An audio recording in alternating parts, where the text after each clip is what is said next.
не е лесно да работиш дълго време в чужда къща. Специална характеристика домът на клиента е работното място плюс местоживеенето на лицето, което полага грижи. Особеност на 24-часовите грижи е, че вие като личен болногледач предоставяте услугата в дома на клиента и живеете с него по време на работата си. Това означава, че на практика сте винаги на разположение на клиента и че от вас се очаква да извършвате работа, която възниква в ежедневието, в допълнение към договорените дейности по грижи.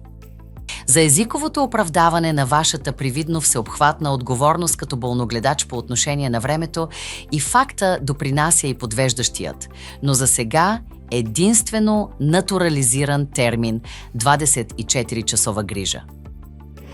Преценка на желанията и личните граници на клиента. Ето защо за предприемачите в сектора на 24-часовите грижи е още по-важно да преценят до каква степен могат да се съобразят с клиента по отношение на работното време и обхвата на дейностите. От една страна това може да задоволи семействата, но от друга страна трябва да намерите и личните си граници за услугите.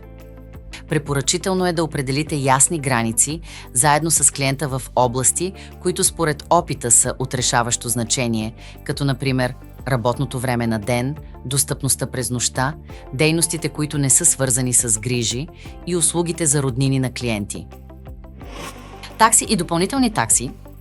Това често не е толкова лесно, когато живеете заедно под един покрив и изисква добро чувство за такт. Понякога, в интерес на хармоничните отношения между клиента и личния болногледач, може да е препоръчително да се предоставят допълнителни услуги за клиентите, които не са били договорени.